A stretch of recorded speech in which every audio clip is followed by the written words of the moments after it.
Today we start a new chapter, gravitation. आइए सीखते हैं। जैसे हम डेली लाइफ में यह फेनोमेनन ऑब्जर्व करते हैं कि किसी भी ऑब्जेक्ट को अगर अर्थ सरफेस से ऊपर आप छोड़ते हो, सपोज दैट ये अर्थ सरफेस है और किसी ऑब्जेक्ट को आप यहाँ छोड़ दो, ये object always goes vertically downward, ये ऊपर की तरफ नहीं जाता। इसे आप यहाँ छोड़ोगे तो ये अपने आप ऊपर की तरफ नहीं जाता है। It always go towards the centre of earth. ठीक है, अर्थ बहुत बड़ा है तो हमें ऐसा लगता है कि वो प्लेन दिखता है, बट हम लोगों को पता है कि वो प्लेन नहीं है, लाइक अ स्फीयर है। क्लियर? मैं ऐसे अगर जो बनाऊं कि सपोज दैट ये अर्थ है और सरफेस पे एक ट्री है, तो जैसा कि आप लोग हमेशा ऑब्जर्व किए हैं, हम सभी लोग ऑब्जर्व करते हैं इसे, जब इससे कोई फ्रूट डिटैच होगा, तो जो कोई फ्रूट है जैसे यहाँ से टूटेगा तो it go vertically downward, not like ऐसे कुछ हवा में ऊपर नहीं उड़ेगा। ये जब भी जाएगा तो नीचे की तरफ जाएगा, ऐसा पॉसिबल नहीं है। क्लियर? आप देखते हैं इसे, तो ये किधर जा रहा है? तो towards the centre of earth. इसका डायरेक्शन क्या है? Towards the centre of earth, centre of earth. इसे हम लोग ऑब्जर्व करते हैं। ठीक है, तो अब मैं अगर जो डिटेल में बात करूं, इससे एक क्लियर क्या हो रहा है? इससे क्लियर हो रहा है कि अर्थ किसी भी ऑब्जेक्ट को अपने सेंटर की तरफ अट्रैक्ट करती है। ठीक है, और डिटेल में बात किया जाए तो according to Newton's, each and every object of the universe attract each other. सिर्फ अर्थ नहीं हर एक ऑब्जेक्ट को अट्रैक्ट करती, यूनिवर्स में हर एक ऑब्जेक्ट, एवरी पार्टिकल एक दूसरे को अट्रैक्ट करता है, और जिस फोर्स से अट्रैक्ट करता है उसे बोलते हैं ग्रेविटेशनल फोर्स। ठीक है, तो हम लोग सीखते हैं ये ग्रेविटेशनल फोर्स कैसे फाइंड किया जाएगा, मीन्स इसका मैग्नीट्यूड क्या होगा, है ना, और ये कैसे मैग्नीट्यूड हम डिसाइड करेंगे कि कितना हो रहा है गिवन सिचुएशन में। ठीक है, तो आइए ऐसे रफ करता हूं थोड़ा।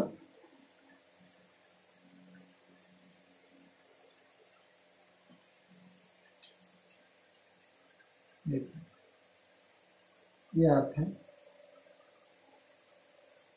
इट इज आवर अर्थ, और अर्थ के इसके अपने कुछ रेडियस हैं, आर रेडियस, इसका कुछ मास है, और ये इतनी बड़ी है कि हमें लगता है कि ये फ्लैट है। ठीक है, अब कोई ऑब्जेक्ट यहाँ ड्रॉप करोगे तो वो ऑलवेज किधर ही जाना चाहेगा? Towards the centre of earth. It always goes like this, यानी कि इसको ऐसा जाना चाहिए। कोई ऑब्जेक्ट आप यहाँ ड्रॉप करो तो कहाँ जाना चाहेगा? Towards the centre of earth, like this. ठीक है, ये कोई मास था, ये m2 है, मैं कुछ नाम दे दिया, ये कोई m1 मास है कोई मास m1, कोई m3 हो, जो भी हो कोई मैटर नहीं करता, ये सारे कहाँ ही जाएंगे? तो टुवर्ड्स द सेंटर। कोई यहाँ पर होगा, ये m3 है, तो इसका भी डायरेक्शन होगा like this. Towards the centre of earth. ठीक है, तो अब हम लोग जानने की कोशिश करते हैं कि ये कितना फोर्स लगा रहा है, इसके मैग्नीट्यूड हम कैसे फाइंड करें। तो according to Newton's law of gravitation, मैं यहां से लिखता हूं, अब स्टार्टिंग करता हूं मैं, Newton's law of gravitation. Newton's के अकॉर्डिंग ये जो ग्रेविटेशनल फोर्स है उसका मैग्नीट्यूड क्या होगा वो जरा देखिए। According to Newton's law of gravitation, each and every particle of the universe attract each other, और वो जो फोर्स होगा वो force directly proportional to product of their masses and inversely proportional to a square of the distance between them. Means Newton's के according ऐसे लिखा जाएगा कि m1 m2 upon are square. यहाँ पे m1 m2 के बारे में लिख दूं यहाँ पे कि लाइक दिस इज m1, ये कोई दूसरा मास है m2, और इनके बीच में जो सेपरेशन है इट इज आर। तो जो फोर्स होगा वो इनके मास के प्रोडक्ट के प्रोपोर्शनल होगा, और इनके बीच के जो सेपरेशन है उसके स्क्वायर का इनवर्सली प्रोपोर्शनल होगा। ठीक है, और इसे जब प्रोपोर्शनलिटी साइन को हटाते हैं तो ये कांस्टेंट आता है, और ऐसे लिखा जाएगा F is equal to G m1 m2 upon R square. Clear? यहाँ पे G क्या है? G को बोलते हैं यूनिवर्सल ग्रेविटेशन कांस्टेंट। ठीक है, इसकी वैल्यू होती है 6.67 इंटू 10⁻⁻11। यूनिट होगी न्यूटन मीटर स्क्वायर पर केजी स्क्वायर। इसको क्या बोलते हैं? Universal gravitation constant. इसकी वैल्यू चेंज नहीं होती, यूनिवर्स में किसी भी मीडियम में रखा हो इसका वैल्यू सेम ही होगा, इसलिए इसको बोलते हैं यूनिवर्सल ग्रेविटेशन कांस्टेंट। इसका जो मैग्नीट्यूड होगा वो 6.67 10⁻⁻11 न्यूटन मीटर स्क्वायर पर केजी स्क्वायर। कुल मिला के बेसिकली हमने ये सीखा कि न्यूटन्स के according to Newton's law of gravitation, each and every particle of the universe, not only earth, universe का हर एक ऑब्जेक्ट, हर एक पार्टिकल एक दूसरे को अट्रैक्ट कर रहा है, और जिस फोर्स से अट्रैक्ट कर रहा है that is called gravitational force. और उस ग्रेविटेशनल फोर्स मैं लिख दूं, ये F क्या है, इसको बोलेंगे gravitational force. Gravitational force of attraction.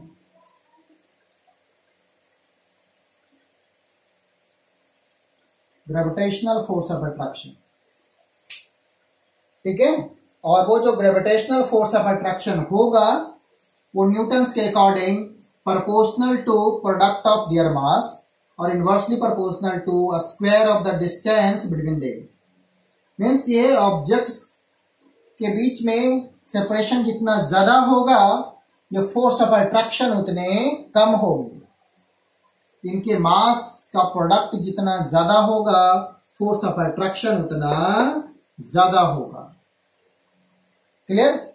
और जब इस प्रोपोर्शनलिटी को हटाते हैं तो एक कांस्टेंट आता है, इसका नाम है यूनिवर्सल ग्रेविटेशन कांस्टेंट और उसकी value 6.67 into 10⁻11 newton metre square पर केजी स्क्वायर ये यूनिट होगी। यहाँ पे एफ क्या निकल आया है, तो gravitational force of attraction. Means बोला जाए तो इसी फोर्स से, इस मैग्नीट्यूड के फोर्स से m1 m2 को अट्रैक्ट कर रहा है, या बोले m2 m1 को अट्रैक्ट कर रहा है ना। Force on 2 due to 1 equal नहीं होगा फोर्स ऑन 1 ड्यू टू 2, और ये मैग्नीट्यूड इतने होंगे। इनके बीच में कितना अट्रैक्टिव फोर्स है हम ये बोलेंगे। m1 इस m2 पे कितना लगा रहा है, तो यही लगा रहा है। अभी और क्लियर हो जाएगा। अभी तो आप ये सीखो कि इन दोनों के बीच में एक फोर्स ऑफ अट्रैक्शन काम करेगा, और उस फोर्स ऑफ अट्रैक्शन का मैग्नीट्यूड कितना होगा, तो आंसर है Gm1 m2 by r square. ठीक है, तो आई होप आपको ये क्लियर होगा। जहां m1 m2 मैंने बता दिया कि इनके मास हैं, G universal gravitation constant, R क्या है, सेपरेशन बिटवीन द ऑब्जेक्ट और बिटवीन द पार्टिकल, है ना, इनके बीच का सेपरेशन है R। क्लियर, आई होप ये समझ आया होगा। तो यह है न्यूटन्स लॉ ऑफ ग्रेविटेशन। इसे क्या बोलेंगे, Newton's law of gravitation, Newton's law of gravitation. आप इसे अरेंज कर लेना वर्ड को। According to Newton's law of gravitation, each and every particle of the universe attract each other with a force called gravitational force, और mathematically F जो इनका magnitude निकालने का फार्मूला था उसको बनाया गया कैसे, अकॉर्डिंग टू न्यूटन्स, जो फोर्स ऑफ अट्रैक्शन होगा, जो ग्रेविटेशनल फोर्स ऑफ अट्रैक्शन होगा किसी भी दो ऑब्जेक्ट के बीच में, वो इनके मास के प्रोडक्ट के प्रोपोर्शनल होगा। क्लियर, तो ये अभी मैंने आपको थोड़ा सा समझाने की कोशिश किया हूँ। ठीक है, ये मैंने आपको दिखाया कि m1 m2 इस तरह से बहुत सारे ऑब्जेक्ट होंगे, सबको अर्थ अपने सेंटर की तरफ अट्रैक्ट करती है। आपका क्वेश्चन होगा, सर अर्थ को ये अट्रैक्ट नहीं करती? हाँ, ये भी करती है। ठीक है, तो आई होप आपको क्लियर हुआ होगा कि और यूनिवर्स का हर एक पार्टिकल एक दूसरे को अट्रैक्ट कर रहा है। अभी माइंड में आपके क्वेश्चन आ रहे होंगे, तो सर अगर इन दोनों स्केच पेन की बात करें तो क्या ये भी अट्रैक्ट कर रहे हैं? तो आंसर है हाँ। तो सर ये एक दूसरे की तरफ तो नहीं दौड़ता है, तो इसके कुछ रीजन हैं, वो आप थोड़ा सा सोचना, हम लोग डिस्कस भी करेंगे। बट अगर जो क्वेश्चन है कि क्या ग्रेविटेशनल फोर्स ऑफ अट्रैक्शन है इन दोनों के बीच में, तो आंसर होगा यस। मेरे और इस बोर्ड के बीच में भी है ना, ये जो डिवाइस मेरे पास है, ये बोर्ड है, इनके बीच में भी है, डिवाइस और मेरे बीच में भी है। क्लियर, और उसके लिए फार्मूला ये अप्लाई होगा। ओके, अब आते हैं, थोड़ा सा और बात करते हैं। इसको रफ कर देता हूं।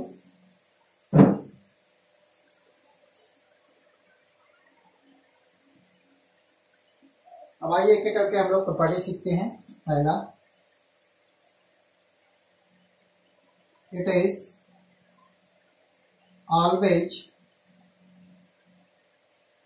attractive in nature, attractive in nature। Gravitational force है, इसको हम ग्रेविटेशनल फोर्स ऑफ अट्रैक्शन भी बोलते हैं, वो हमेशा अट्रैक्टिव इन नेचर होता है। मीन्स हमेशा एक ऑब्जेक्ट दूसरे को अट्रैक्ट करता है, ये कभी रिपेल नहीं करता। जैसे आपने देखे हो ना मैग्नेट में कि कभी रिपल्सन भी होता है, but gravitational force always attractive. Means m1 को m2 अट्रैक्ट कर रहा है और m2 को m1 अट्रैक्ट कर रहा है। It is always attractive. तो ये तो पहली प्रॉपर्टी हो गई, ये ऑलवेज अट्रैक्टिव इन नेचर होगा। दूसरा, इट इज इंडिपेंडेंट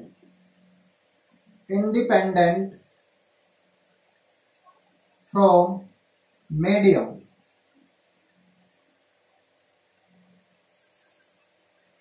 ऑब्जेक्ट किस मीडियम में रखे गए हैं इस बात से कोई फर्क नहीं पड़ता कि इनके बीच में फोर्स ऑफ अट्रैक्शन क्या होगा। एग्जांपल लेते हैं, छोटा सा फिगर बना लेता हूं। सोचो यहाँ पर जो मीडियम है लाइक वाटर, ठीक है, तो ये है वाटर। कोई दो ऑब्जेक्ट हैं M1 M2, like this is M1, यहाँ पे M2। इनके बीच का जो सेपरेशन है इट इज ऑफ R। तो जो फोर्स ऑफ अट्रैक्शन होगा, फार्मूला होगा F is equal to G M1 M2 upon R square. यहाँ वाटर ले लेता हूँ, वाटर में है। तो अब यही चीज सेम मास सेम सेपरेशन को अगर आप एयर में रखते हैं, ठीक है, मैं कलर चेंज कर दूं एयर के लिए। चलो,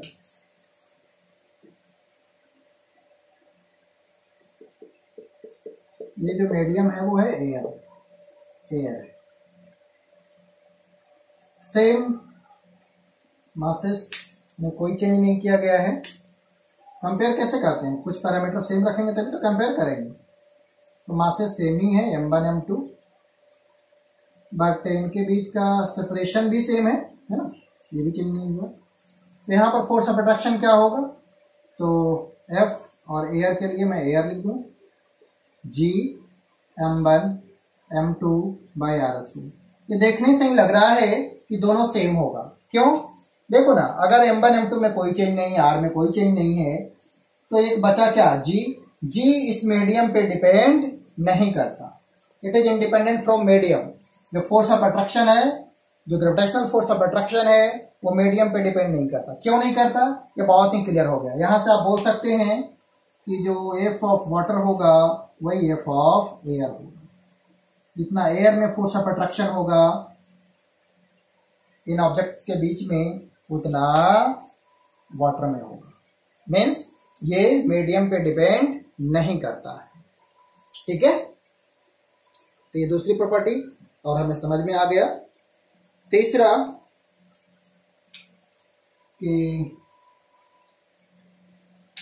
ये इनवर्स स्क्वायर लॉ को फॉलो करता है। It obey inverse square law. Square law inverse square law को ओबे करता है। देखो, जो फार्मूला होता है लाइक दिस, तो जिसमें भी ऐसा रिलेशन है वो क्या होगा? इनवर्स स्क्वायर लॉ को फॉलो करेगा। मीन्स R जितना ज्यादा होगा, है ना, फोर्स ऑफ अट्रैक्शन उतना कम होता जाएगा। वो किस तरीका से कम होगा? तो मैथमेटिकली ये वे हैं प्रेजेंट करने के, F proportional to 1 upon R square, या बोले inversely proportional to R square. ठीक है, तो ये इनवर्स स्क्वायर लॉ को फॉलो करता है। ठीक है, एक और बहुत इंपॉर्टेंट चीज है,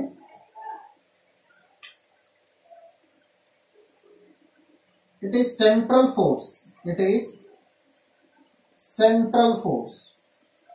central force,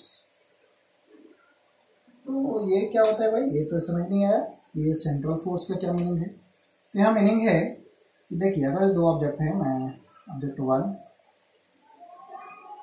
and this is second object M2।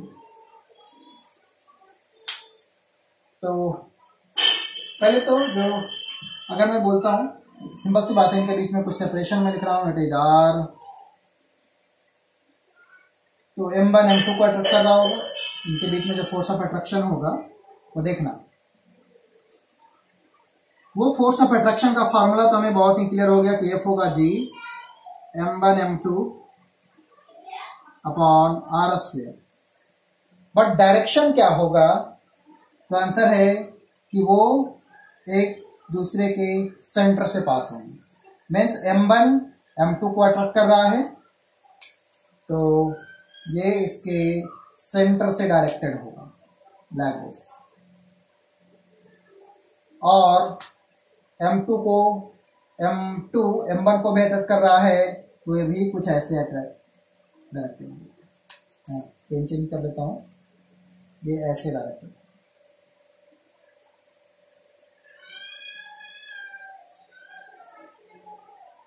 मैं ऐसा लिखना चाहूंगा कि फोर्स ऑन वन, ऐसे बना दूं मैं थोड़ा सा, मैं पहले तो ये समझ लो, ये जो फोर्स ऑफ अट्रैक्शन होगा वो सेंटर टू सेंटर होगा। आर भी कैलकुलेट करेंगे तो इसके सेंटर से दूसरे के सेंटर के बीच में जो भी सेपरेशन होगा that is called R. Clear है? इसे क्या बोलेंगे? आर बोलेंगे।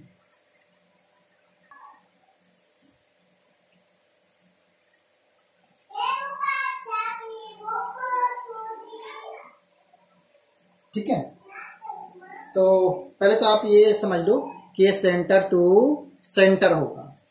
ठीक है, तो सेंट्रल फोर्स का मीनिंग यही हुआ कि ये जैसे मैं बोलूं कि M2 जो M1 को अट्रैक्ट कर रहा है, एक मिनट मैं इसे थोड़ा रब करता हूँ, आपको और क्लियर करता हूँ।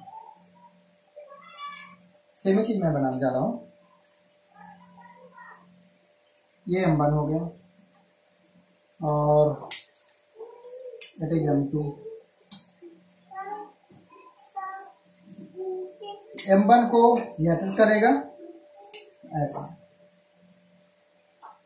Force on M1 1 due to 2, और इसी तरीका से जाहिर सी बात है ये भी इसको अटैक करेगा, तो फोर्स ऑन 2 ड्यू टू 1, ये एक दूसरे के सेंटर से पास करेंगे।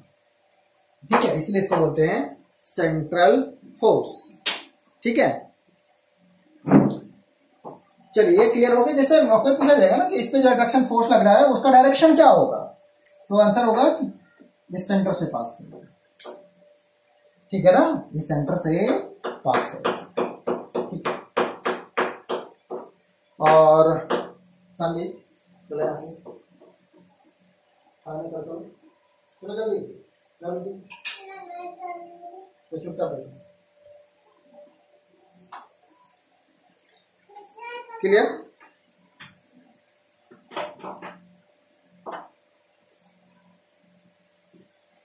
और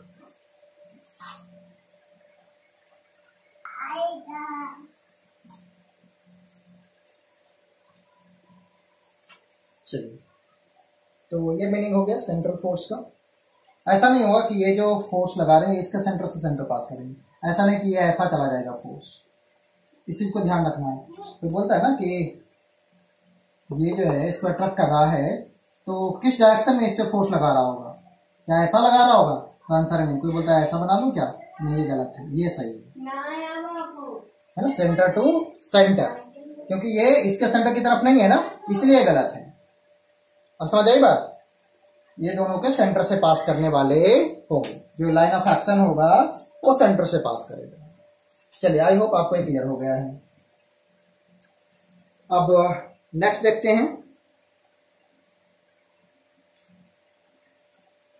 अब मैं बात कर लेता हूं कि ये न्यूटन्स थर्ड लॉ को ओबे करता है। मैं इसको रफ कर दूं थोड़ा, इट ओबे न्यूटन्स थर्ड लॉ, इसको लिख सकते हो आप। ये 1 2 3 4 5th नंबर में लिखेंगे, इसको रफ कर देता हूं। ठीक है,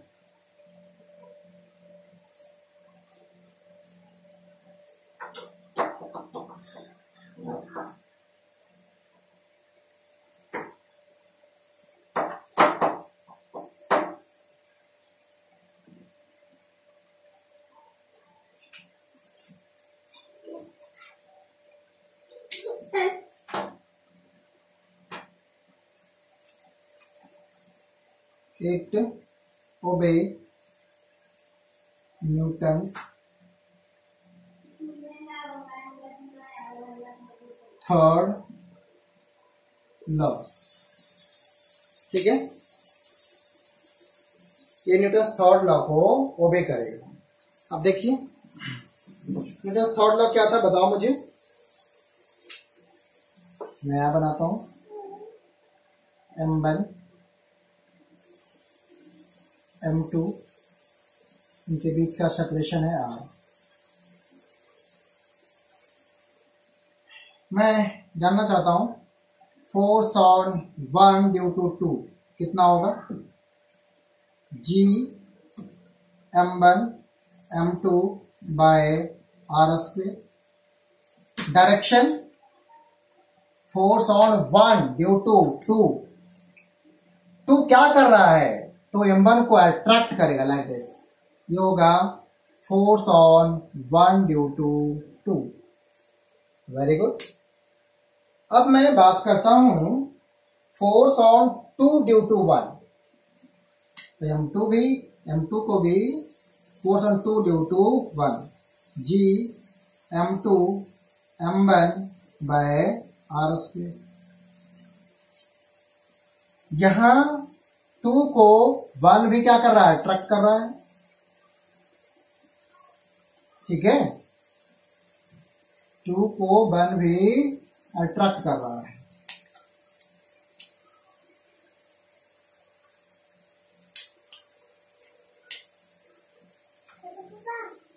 हाँ, हल्ला नहीं करना, बैठ जाओ। और इसको लिखो फोर्स ऑन 2 ड्यू टू 1। देखिए इन दोनों का जो डायरेक्शन है वो एक दूसरे के अपोजिट है, बट मैग्नीट्यूड के बारे में देखा जाए तो दोनों का मैग्नीट्यूड क्या ही है, सेम है। तो आप क्या लिख सकते हैं कि force on 1 due to 2 is equal to force on 2 due to 1। But अगर मैं डायरेक्शन की बात करूं तो ये एक दूसरे के अपोजिट है, और यही तो न्यूटन थर्ड लॉ है कि every action has equal and opposite reaction.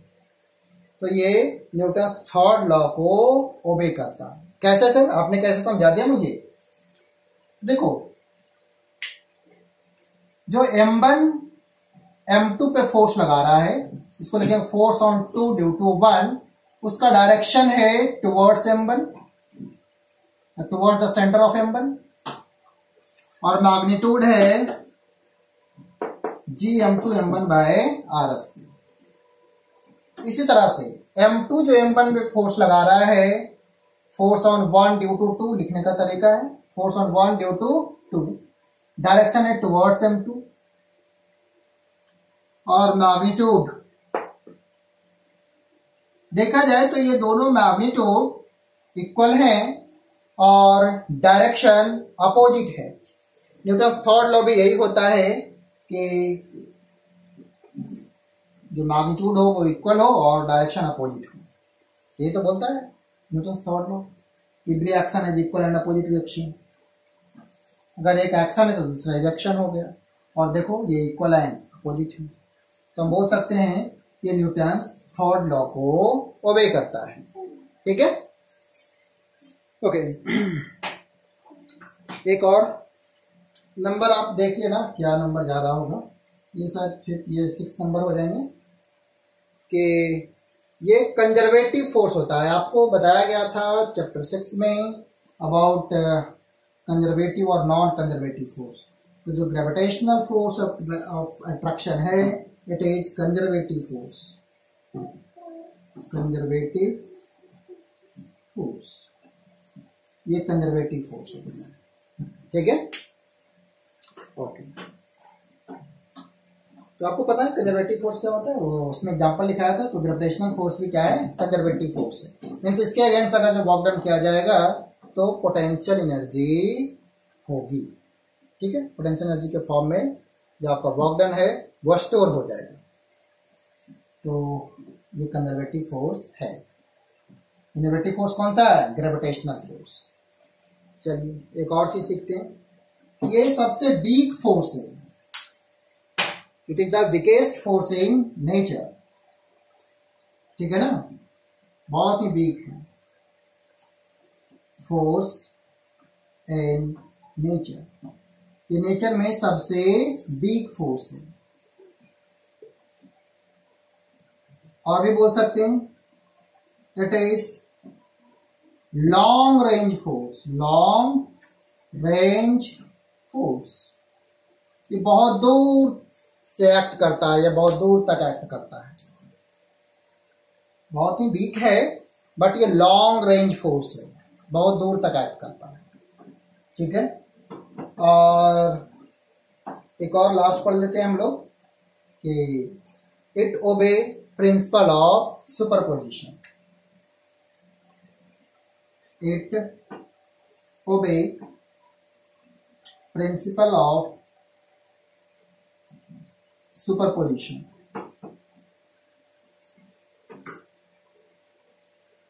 बहुत इंपॉर्टेंट है।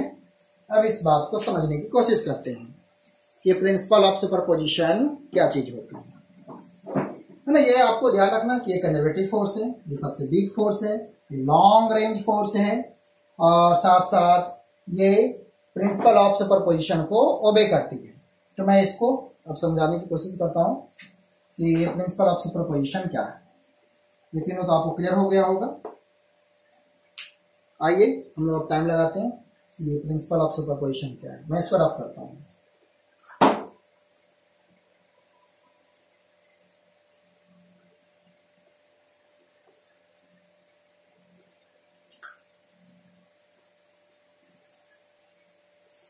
देखिएगा, principal of superposition, principal of superposition. सोचो ये M1, M2, M3 बहुत सारा है, ये M0, ये Mn तक है, बहुत सारे हैं Mn।